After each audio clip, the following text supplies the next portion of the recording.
5:10, que fala assim: Ora, o Deus de toda a graça que em Cristo vos chamou à sua eterna glória, depois de teres sofrido por um pouco, ele mesmo vos há de aperfeiçoar, firmar, fortificar e fundamentar.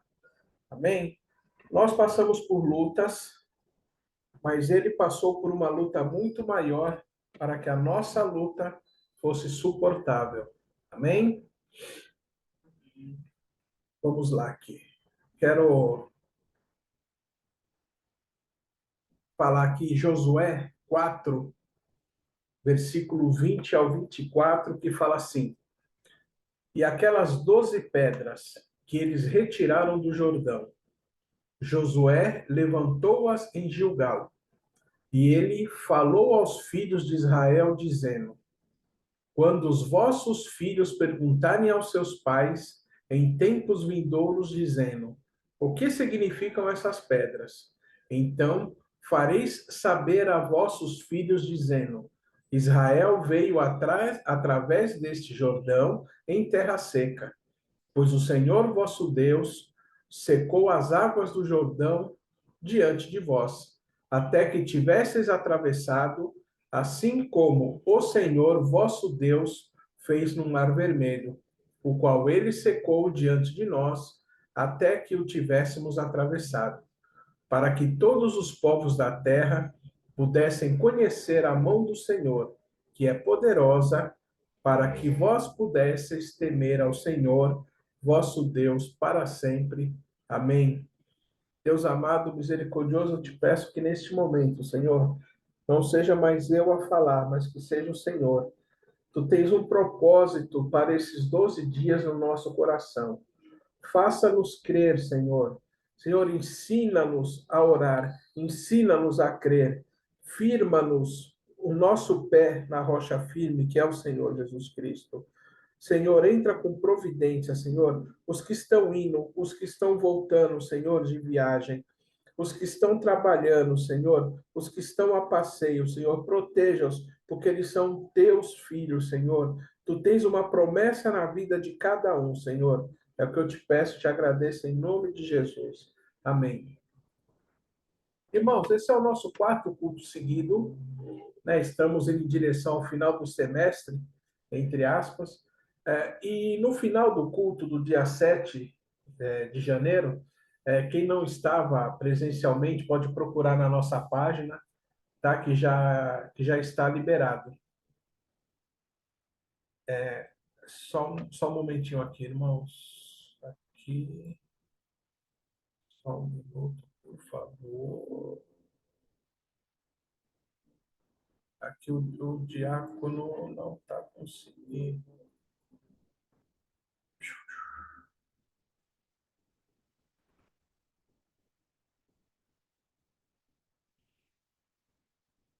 Pode até.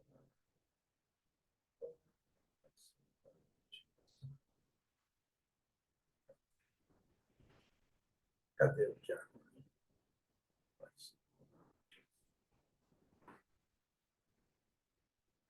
Tá. Ixi. Bom,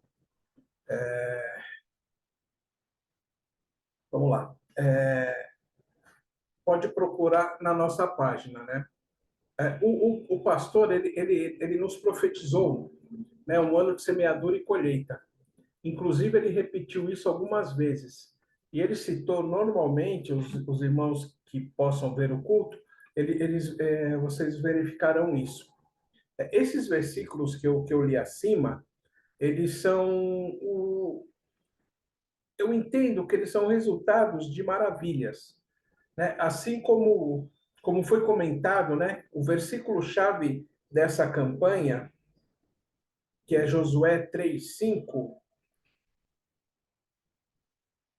que fala assim: E Josué disse ao povo: Santificai-vos, porque amanhã o Senhor fará maravilhas no meio de vós.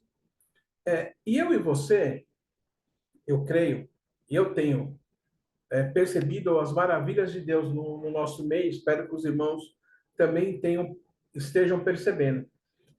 E aí, quando eu falo maravilhas, né, em geral, nós pensamos em como no início do versículo, do capítulo 3, né, de Josué, do versículo 13 ao 16, que fala assim: E sucederá que tão logo as solas dos pés dos sacerdotes que carregam a arca do Senhor, o Senhor de toda a terra, repousarem nas águas do Jordão, se separarão as águas do Jordão, e as águas que vêm de cima pararão amontoadas. E sucedeu E sucedeu quando o povo saiu das suas tendas para atravessar o Jordão, e os sacerdotes carregando a arca do pacto diante do povo.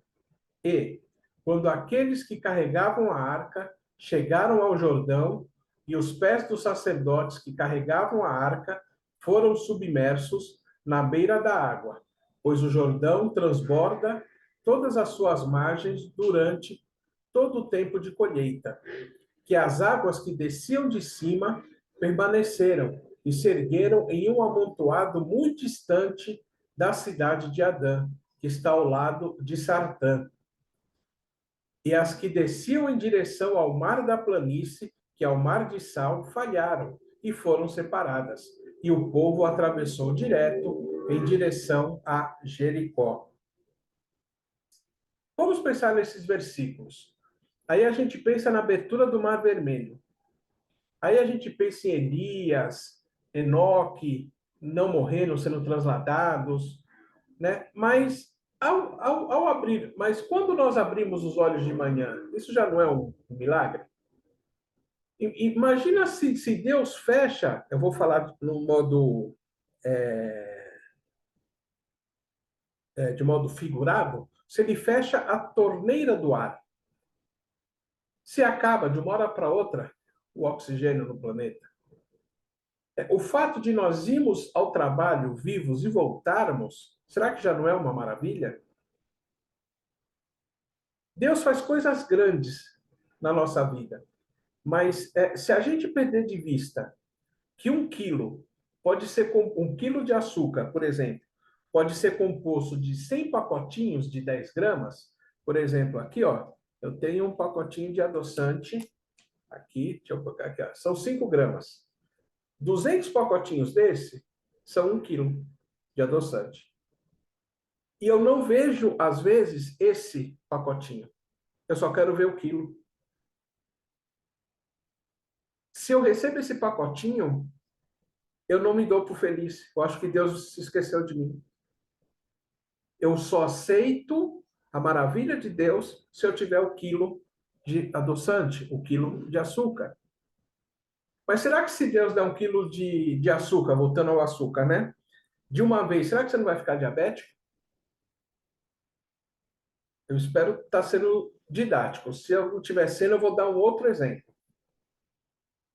O gigante Golias, que Davi derrotou, foi o primeiro desafio dele? Não, não foi o primeiro desafio.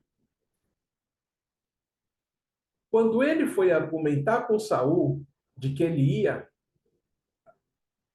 em cima do gigante, eu vou para 1 Samuel 17:33 até o 37, que fala assim: E Saul disse a Davi: Tu não estás apto a ir contra esse filisteu e contra ele lutar, pois não passas de um jovem, e ele um homem de guerra, desde a sua mocidade. Aí dá uma olhada. Que incoerência de Saul. Um lutava desde a mocidade, e ele está com um moço que tem certeza que nunca lutou. E os dois eram moços, né? Ele fala que quando Golias começou a lutar, ele era moço. Ou seja, nós damos muito mais forças para o nosso inimigo, não só o nosso inimigo físico, entre aspas, mas ao inimigo da nossa alma, nós colocamos ele maior do que ele, às vezes, ele realmente é. Nós damos mais atenção a ele, a força dele, do que a nossa força. Josué e Caleb foram os únicos sobreviventes de 4 milhões de pessoas, porque eles não se viram como gafanhotos. Eles sabiam que eram menores que os gigantes, só que eles falavam: nós vamos e em Deus nós conseguiremos ganhar. E as outras 3.998.000 pessoas falaram: não, nós somos como gafanhotos e morreremos. Aí vamos ao versículo 34. E Davi disse a Saul: o teu servo cuidava das ovelhas do teu pai, quando apareceu um leão e um urso, e tomou um cordeiro do rebanho. E eu saí atrás dele, e o feri, e o livrei da sua boca. E quando ele se levantou contra mim, eu o peguei pela barba, e o feri, e o matei. O teu servo matou tanto o leão como o urso. E esse filisteu incircunciso, ou seja, está colocando Golias no lugar dele. Golias nada mais era do que um filisteu incircunciso. Porque homem de guerra, Davi também era. Os irmãos entendem? Às vezes, a pessoa que fala grosso com você no trabalho, na escola, na rua, às vezes está com mais medo que você. Esse ataque é uma defesa. O demônio quer te derrubar porque ele sabe o que que você pode fazer quando você se deixa ser usado. Então ele quer te matar na raiz. Ele quer te matar enquanto você ainda não tem a plena firmeza do que Deus quer fazer com você. Se não fosse assim, ele não teria matado todas as crianças na época de Jesus. O objetivo dele era matar Jesus. Como ele não sabia que era, ele foi e matou todo mundo. Todos os meninos. Foi assim no Egito com Moisés. Eles estavam com medo e aí mandaram matar todos os meninos. Mas Moisés sobreviveu. Moisés se escondeu aonde? Na casa do inimigo. Deus, às vezes, ele faz algumas coisas engraçadas, né?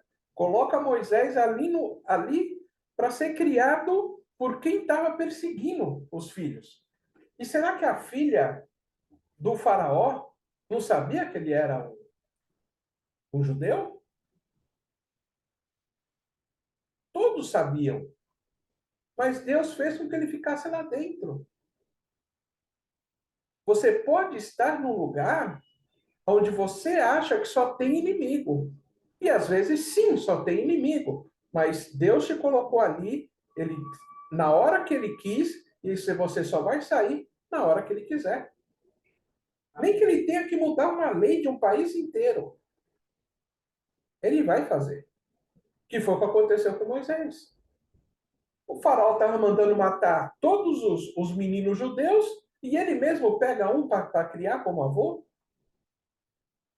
Vamos voltar aqui ao 36. O teu servo matou tanto o leão como o urso. E esse filisteu incircunciso será como um deles, pois está desafiando os exércitos do Deus vivo. Além disso, disse Davi, o Senhor que me livrou da pata do leão e da pata do urso, livrar-me-á da mão desse filisteu. Ou seja, você está no campo de batalha, você sabe quem está contigo, você sabe quem vai te livrar. Deus vai te livrar da mão de qualquer coisa que esteja te perseguindo. E Saul não teve outra solução do que dizer a Davi: vai e o Senhor seja contigo. Ou seja, ele fará maravilhas, mas com os nossos olhos humanos, maravilhas são apenas coisas indescritíveis. E não é só isso, né? Tem um ditado chinês que fala que a grande maratona começa com o primeiro passo. Mas a nossa natureza caída nos leva sempre a querer mais, a expandir o que nos é dado. Mas a gente consegue perceber o que Deus faz nas pequenas coisas? Por exemplo, eu gosto de peixe. Se eu pudesse, eu comia comida oriental todos os dias.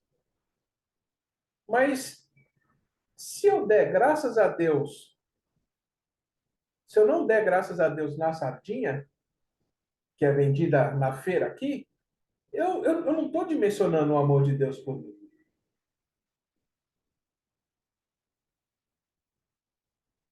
Antes, quando o povo saiu do Egito, Deus falou para eles: eu vou mandar vocês para uma terra que mana leite e mel. Mas como que eles iam ter forças para chegar lá, na terra que mana leite e mel, se Deus não mandasse o maná todos os dias? Como que você vai ter força para chegar no objetivo se ele não te alimenta diariamente, né? Eu acho que é um versículo, né? Tem uma frase, não vou lembrar do versículo, mas eu vou lembrar de uma frase. O amanhã a gente não tem. O passado já foi. O que nós temos é o presente. E atente a esse nome. Presente é algo que foi dado. No seu aniversário, você ganha o quê? Presente. No Natal, você troca o quê? Presentes. Coisas que são dadas a você. E todos os dias, Deus dá o presente para gente. Aí vamos supor que nós estamos aqui no quarto mês, que é maio, e não aconteceu nada do que você pediu. Não aconteceu nada do que você profetizou. Não aconteceu nada que aquele profeta chegou no seu ouvido, falou: eis que te digo, e o varão vai ser, e falou uma meia hora no seu ouvido, e chegou maio e não aconteceu nada. Você tem dois movimentos que podem ser feitos. O primeiro é reclamar, reclamar e reclamar. Você pode falar que Deus esqueceu de você. Você pode falar que se não é para acontecer nada na minha vida, por que que eu estou sendo um cristão fiel? E o outro movimento é falar: Pai, eu estou aqui para que seja feita a sua vontade no seu tempo, porque o Senhor é bom, perfeito e agradável. Não tem uma terceira via. São só essas duas. Se nós nos agarrarmos na certeza de que tudo que acontece conosco é vontade ou é permissão de Deus, e tenham isso em mente, irmãos, Lutero, o grande reformador, ele falava que até o diabo é o diabo de Deus, porque ele não vai além do que é permitido. Os irmãos já devem ter lido, espero, o livro de Jó inteiro. Se não leram, aproveitem para ler, porque ali é uma prova de que o diabo ele só vai até onde Deus permite. E tenha certeza que se não fosse por isso, nem eu, nem você estaremos mais aqui. Imagina nós no mundo onde Deus não segurasse o diabo. Ele ia vir para cima da gente com tudo. Ou vocês acham que quando ele conversa com. Que quando Deus fala de Jó, e quando o diabo responde, de que não esquenta não. Ele só é desse jeito porque você dá tudo para ele. Aí Deus fala: tá bom, mexe nas coisas que ele tem, mas não toca nele. Se Deus não fala esse mas, o diabo teria tirado tudo de Jó e, na sequência, teria matado. Mais ou menos como Jonas falou com Deus. Eu não quero pregar em Nínive, porque eu sei que você vai se arrepender. Eles vão se arrepender, e você vai se arrepender e não vai destruir a cidade. Jonas queria que Nínive fosse destruída. E fazendo um comparativo, o diabo ele queria matar Jó. Mas Deus falou: você só vai até aqui. Aí, da outra vez, mas você mantém ele vivo na segunda conversa. Você deixa ele com saúde. Então ele vai reconstruir tudo. Aí Deus falou: não, tudo bem. Só não tira a vida dele. E o que que o diabo queria? Matar Jó. Mas por que que ele não foi? Porque ele só foi até onde Deus permitiu. Então, por que que eu falei que tudo é vontade de Deus ou permissão de Deus? A permissão é porque nós damos brecha. Por menor que seja, nós damos brecha. E aí isso dá legalidade para sermos atacados. Às vezes nós estamos sofrendo no serviço algo que nós fazemos no secreto, e no secreto nós acabamos dando essa autoridade para o diabo. Ele chega para Deus com a procuração, por isso que usam termos jurídicos, né? Juiz, procurador, advogado. Jesus é o nosso advogado, o Deus é o justo juiz, são linguagens jurídicas. E o diabo é o acusador. Ele chega com a lista e fala: ó, eu quero autorização para mexer na vida do Luciano, porque ele fez isso, isso, isso, isso, isso. E um juiz, ele só é um bom juiz se ele consegue decidir contra a sua vontade. Porque se o juiz só decide pela vontade dele, só toma decisões que o agradam, ele não é um bom juiz. E Deus é o justo juiz porque, mediante as nossas falhas, ele é obrigado a deixar o diabo fazer o que ele tem que fazer.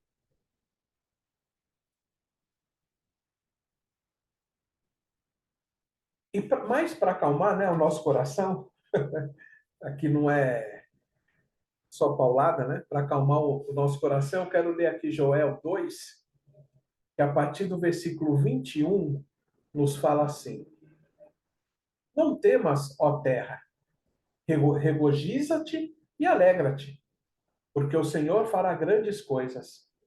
Não temais, animais do campo, porque os pastos do deserto reverdecerão, porque a árvore dará o seu fruto, a figueira e a videira darão a sua força.